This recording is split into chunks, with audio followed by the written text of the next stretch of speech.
In this video, I'd like to work through a solution stoichiometry problem that incorporates both molarity and the percent by mass of a solution. So this question asks how many mils of a 5% by mass solution with a density of 1.05 grams per mil of acetic acid are required to neutralize 500 mils of a 3 molar sodium hydroxide solution. Now, we haven't covered acids and bases yet, but a neutralization reaction is really just a double replacement reaction where you have the H and the OH combining to make water, and then you're left with a salt residue behind. So first thing, let's write down what we know. We know we have half a liter of 3 molar solution of sodium hydroxide, and we know we're looking for some information about acetic acid.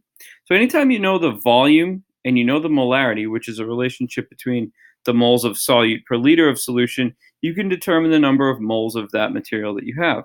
So in this case, what we would do is just write down half a liter of sodium hydroxide solution, and we'd say for every 1 liter of it, we would have 3 moles of sodium hydroxide. If we stopped at this point in time, we'd know that we have 1.5 moles of sodium hydroxide. Now, looking at the balanced chemical equation, you can see that you can react 1 mole of acetic acid with every 1 mole of sodium hydroxide. And at that point in time, you'd see you'd also require 1.5 moles of acetic acid to react with that sodium hydroxide. And then you multiply by the molar mass, and that tells you the number of grams of the acetic acid that you would need to neutralize that much sodium hydroxide. But that's not what the question asks. The question asks how many mils of a 5% by mass solution with a density of 1.05 grams per mil you would need. So at this point, we know the mass of acetic acid.